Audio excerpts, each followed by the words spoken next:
Velkommen her til næstsidste afsnit af Katrines fortælling.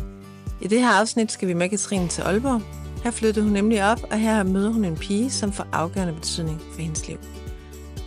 Katrine møder også en anden, som vender hendes liv op og ned. Du finder ud af, hvem det er, lige her i 3. afsnit. Du lytter til Kvindeliv og Tro, og jeg hedder Bente Skov. Jeg kunne godt tænke mig at tage fat i noget, du har nævnt et par gange nu, undervejs her i vores samtale. Netop det der med, at du siger, du møder Gud. Og det kan måske lyde fluffy, eller underligt, eller jeg ved ikke, hvad man kan kalde det, men kunne du tænke dig at prøve at fortælle, hvad det betyder for dig, hvad du mener, når du taler om, at du møder Gud? Jamen selvfølgelig vil det, for det betyder alt for mig, og det er det, der har forandret mit liv til, at jeg kan sidde her i dag og være gift på 21 år og have 4 børn. Altså at være...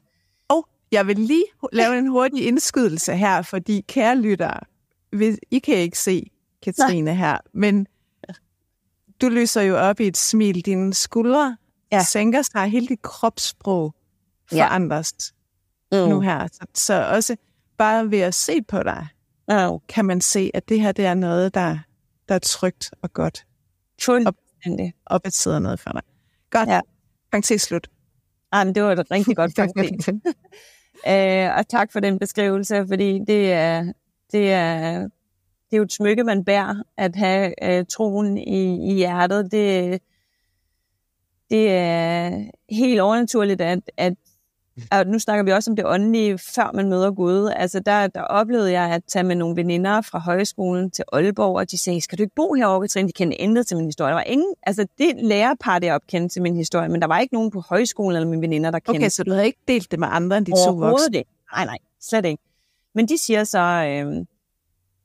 om jeg ikke kunne tænke mig at bo der, og den ene skulle læse til fysioterapeut, og den anden skulle læse til pædagog, og jeg var jo ikke engang gået i gang med min gymnasielle uddannelse endnu, fordi der var ligesom slukket for knapperne derinde. Men da jeg står i Aalborg Lufthavn, skulle jeg til at sige, det stod jeg ikke, men stationen, der kan jeg bare mærke, og det er det, jeg kender i dag som Helligånden, altså simpelthen sådan en lethed, og sådan en følelse af fred, og at det er det her, jeg skal, uden at jeg kan forstå hvorfor, og ikke, der er ikke nogen sådan forklaring. Jeg kan måske ikke forklare det andet, end jeg får bare sådan en, ligesom en vind, der lander ned på mig, eller nogle hvide vinger, eller et eller andet. Og der får jeg bare sådan, jeg skal bo her i Aalborg. Og, så du har en fred i, og en vidsthed om, at det her, det ved du bare? Det ved jeg bare. Altså, der er sådan et eller andet hvidt, der lander på mig, og jeg kender overhovedet ikke Gud på det tidspunkt, og der er ikke nogen af mine veninder der er kristne, hvad jeg ved af, eller noget som helst, men jeg ved bare, at det er der, jeg skal være.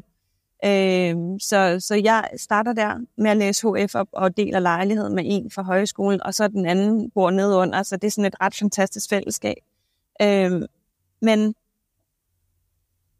hvad jeg ikke vidste, det var, at da jeg så starter HF, så er der en pige der også. Jeg er jo så lidt ældre jo der, jeg er vel 21, men der er den yngste pige i klassen, tror jeg det er. Vi havde sådan en navnerunde, og så til sidst så rækker hun så hånden op og siger, hvad hun hedder, og så har hun så det mod at sige, at hun så er kristen, ikke? Og jeg gik i sådan en voksen HF. Jeg ved ikke, hvad hun lavede der, for hun var egentlig, jeg tror det er, fordi hun var hoppet ud af gymnasiet, så måske var hun lige et år ældre end normalt, men ellers der sad faktisk grandvoksne i den klasse der. Og der kan jeg bare huske, at jeg tænkte, og alle stirrede bare hen på hende, og gav hende sådan et, who are you? Jeg ved ikke, hvor jeg har det her med mig fra. Jeg tror faktisk, det er fra min alkoholiserede papfar. Han lever på det tidspunkt, og han siger, nu skal du derop og bo i Nordjylland, så skal du passe på alle de der kristne, indre missionske, de går alle sammen kun i kjoler og bærer ikke make-up eller noget som helst. Men derudover havde han ikke nogen fordomme? Nej, overhovedet ikke. Jeg ved ikke.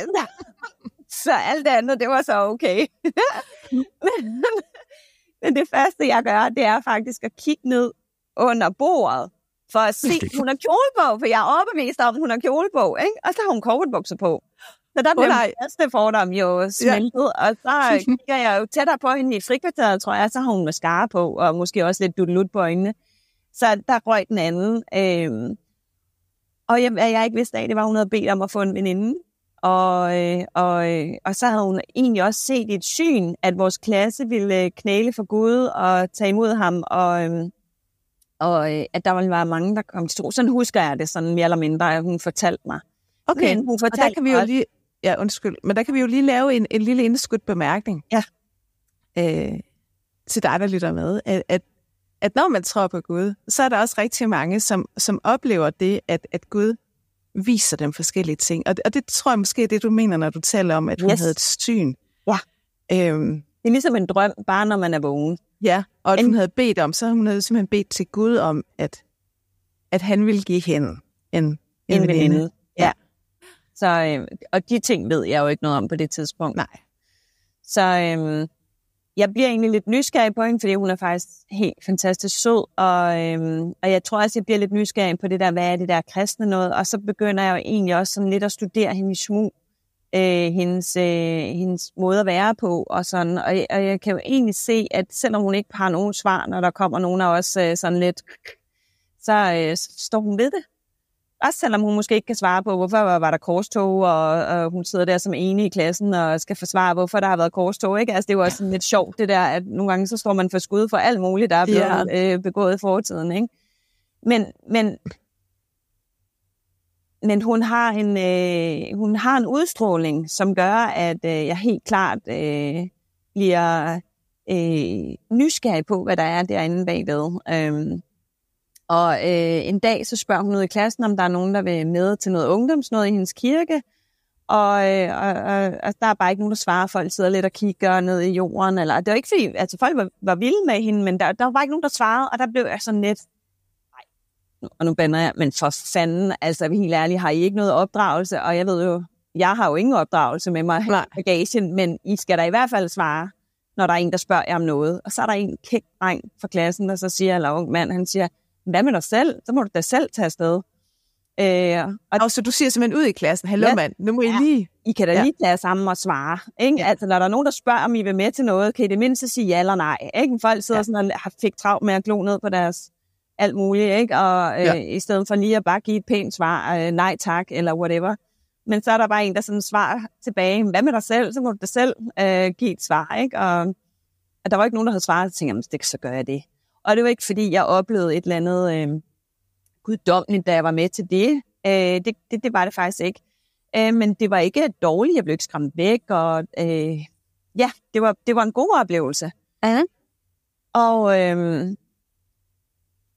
jeg tror, at det korte og det lange er, at jeg i løbet af det år, det første år, man læser jo 2 år på HF, det gjorde man i hvert fald dengang, og det første år der skal lige siges, om sommeren havde jeg været jeg havde på et tidspunkt været au pair i et stykke tid over i Californien, og så havde de spurgt, om jeg ville over arbejde for dem om sommerferien. De ville betale min billet derover og det hele, så jeg tager derover mellem første og anden HF. Og der møder jeg faktisk en gut, som jeg bliver bragende forelsket i, og som på en eller anden måde, der kan jeg mærke, der har jeg bevæget mig lidt op i, altså jeg fortæller før, jeg faldt for folk, eller mænd, der mindede om det dårlige trykke, hvis man kan sige det sådan. Ja, det du ligesom kunne genkende. Ja. Ham jeg møder nu, han minder sig ufattelig meget om min biologiske far, som jeg så har lært at kende, som så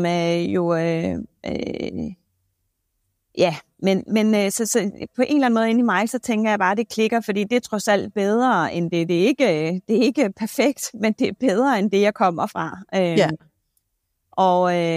Men han havde sådan et, selvom han egentlig var godt uddannet og skulle til at have et rigtig godt job, så havde han et forbrug af hash, som gjorde, at anyways. Men long story short, jeg bliver bravende forelsket i ham,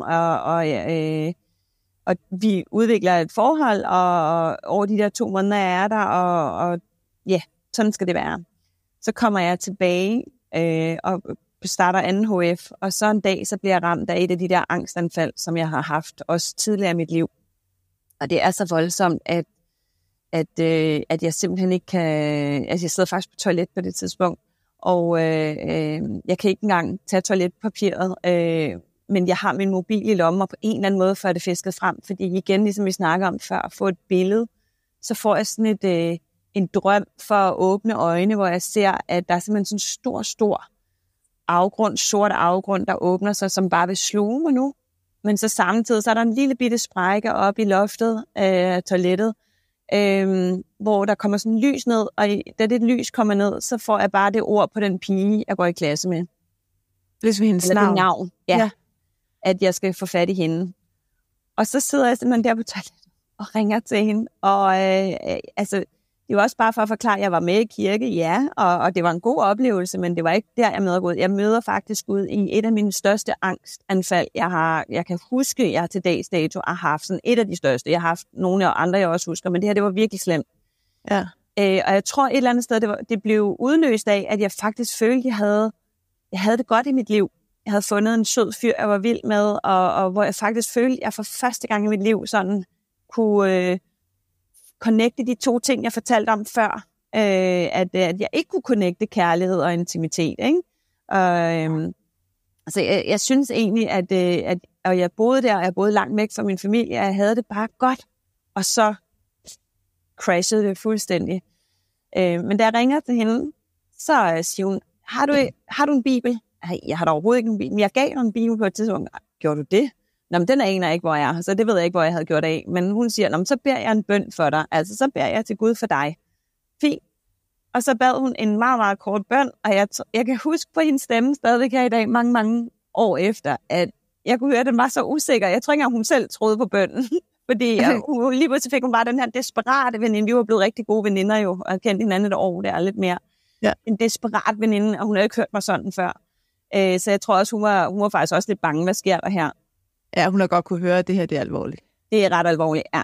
Og så beder hun en bøn, sådan lidt rystende, sådan som jeg husker det i hvert fald. Og så på et splitsekund, så den der, altså hvis man ikke har haft angst, så ved man ikke, hvad jeg snakker om. Men hvis man har haft angst, så ved man præcis, hvad jeg snakker om. At det ikke normalt er angsten. Eller det har i hvert fald ikke været for mig, at den bare lige sådan på et splitsekund slipper. Det er sådan noget, der sådan kommer lidt gradvist. Ja, gradvist, og så går man nærmest af angst for at få angst igen. Altså det er sådan, ja.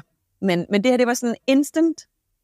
Og så vidste jeg bare inde i mit hoved, at enten så skulle jeg få fat i det der selv, og ellers så skulle hun være min livline resten af livet. Så skulle jeg bare ringe til hende, hver gang der var noget, så kunne hun jo bede den der bøn, der hun lige havde bedt. Ikke? Ja. Og så ville mit liv jo være fint. Og ikke lige sådan Gud havde tænkt det. Men jeg var alligevel heldigvis så klog, at jeg tænkte, jeg må hellere selv få fat i det der. Og det skulle jeg jo ikke sige 2 gange til hende, fordi så kan jeg love dig for, at hun havde arrangeret et møde med en eller anden kvinde, som også i et sent liv fra den kirke, hun kom i, havde mødt Jesus og Gud og Helligånden i hele pakken der. Og hun havde et vidnesbyrd, som hun gerne ville fortælle mig. Så igen, det her det foregår egentlig ikke inde i kirken, og det er ikke fordi, jeg siger, at der er noget som helst galt med kirke. Jeg elsker at komme i kirke, men jeg fortæller bare, at det her det foregår ikke inde i kirken. Så du siger, at Gud han er faktisk også uden for kirken? Gud er rigtig meget uden for kirken. Så det er både en påmindelse til mig selv og alle, at det er altså ikke kun overladt til dem, der kommer ind for de 4 vægge der.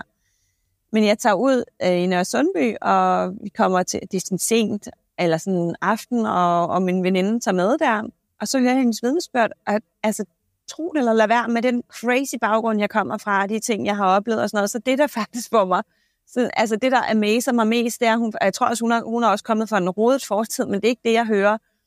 Jeg hører, at hun på et tidspunkt hænger hendes vasketøj op ude i regnvejr, og så beder hun til Gud om, at det skal være tørt, for hun skal bruge det om aftenen. Så tager hun det ind om aftenen, og så er det tørt, selvom det hænger i regnvejr.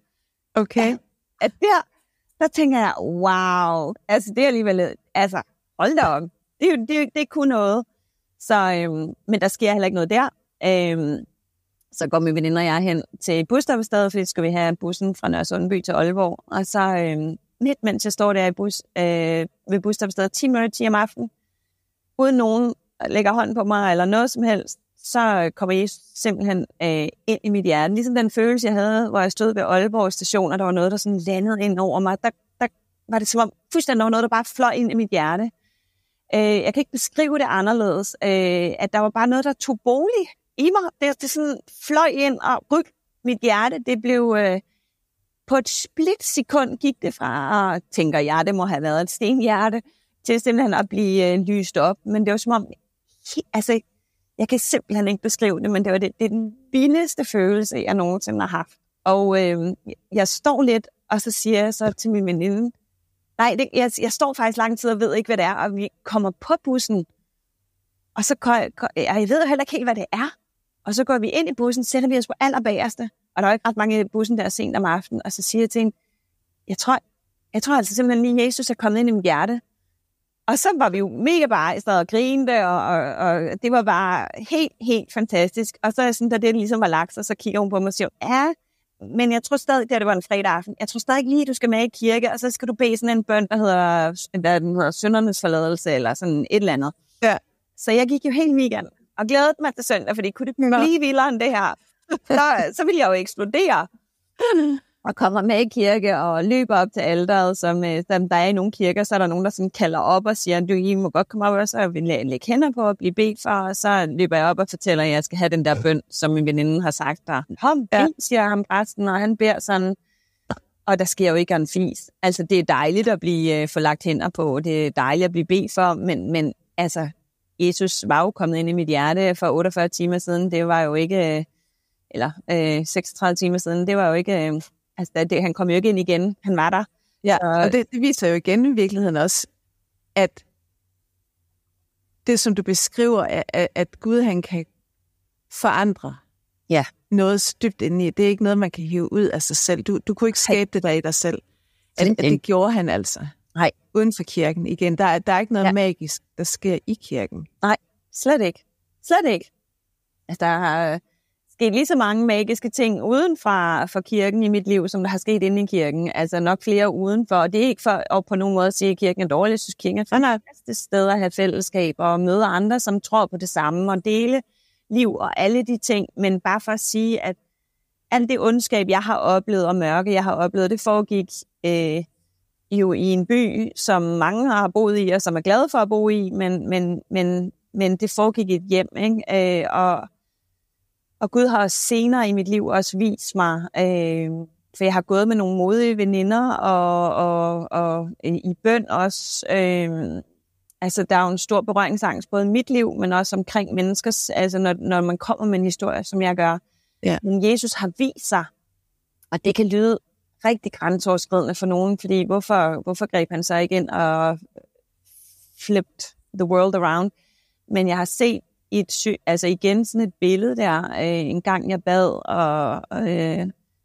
og at der så jeg, at Jesus han stod ved siden af sengen, og med sådan hænderne foldet foran sig, og sådan helt, altså løse skuldre, og så græd han simpelthen bare snot ved siden af min seng.